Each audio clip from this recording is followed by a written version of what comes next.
AP CM Chandrababu హస్తన tour successful గా ముగిసింది. వరుసగా కేంద్ర మంత్రులతో భేటీ అయిన సీఎం రాష్ట్రానికి సంబంధించిన పలు విషయాలపై చర్చించారు.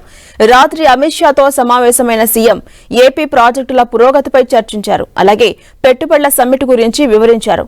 ఇక అంతకుముందు కేంద్ర మంత్రి నితిన్ గడ్కరీతో సమావేశమయ్యారు సీఎం. అమరావతికి అత్యుత్తమ రహదారి కనెక్టివిటీని కల్పించడంపై నితిన్ గడ్కరీతో చర్చించారు. రాజధాని నగరాన్ని దేశంలోని ప్రధాన నగరాలతో అనుసంధానించే కీలకమైన జాతీయ రహదారుల ప్రాజెక్టులకు సహకారం అందించాలని కోరారు ఏపీ సీఎం. ఇక ఈ సమావేశంలో అమరావతి అభివృద్ధికి అత్యంత కీలకమైన 2 ప్రధాన ప్రాజెక్టులను చంద్రబాబు ప్రస్తావించారు. కృష్ణా నదిపై రాష్ట్ర ప్రభుత్వం ప్రతిపాదించిన 6 లేన్ల ఐకానిక్ కేబుల్ స్టేడ్ వంతెన నిర్మాణ బాధ్యతను జాతీయ రహదారుల సంస్థ చేపట్టాలని విజ్ఞప్తి చేశారు.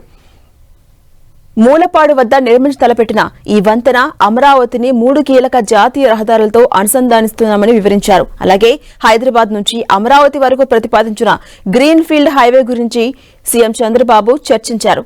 కేంద్ర జలవనరుల శాఖ మంత్రి సిఆర్ పాటిల్తోనూ సీఎం చంద్రబాబు సమావేశమయ్యారు. పోలవరం ప్రాజెక్టుకు సహకరిస్తున్నందుకు కేంద్రానికి కృతజ్ఞతలు తెలిపారు. పోలవరం నల్లమల సాగర్ కు తక్షణ సాంకేతిక ఆర్థిక అనుమతులు ఇవ్వాలని కోరారు. అలాగే గోదావరి జలాల పంపకాలపై వెంటనే ట్రిబ్యునల్ను ఏర్పాటు చేయాలని కేంద్ర మంత్రిని రిక్వెస్ట్ చేశారు సీఎం చంద్రబాబు. ఇక సిఆర్ పాటిల్తో సమావేశం ముగిసిన వెంటనే సీఎం చంద్రబాబు నేరుగా పార్లమెంటుకెళ్లారు. పార్లమెంట్ ఆవరణలో కేంద్ర ఆర్థిక మంత్రి సీతారామన్తో భేటీ అయ్యారు. ఏపీకి సంబంధించిన పలు కీలక ప్రాజెక్టులు, ఆర్థిక సాయంపై చర్చించారు. రాబోతున్న బడ్జెట్లో ఏపీ పెండింగ్ అంశాలకు ప్రాధాన్యత ఇవ్వాలని ఆర్థిక మంత్రిని సీఎం చంద్రబాబు కోరారు.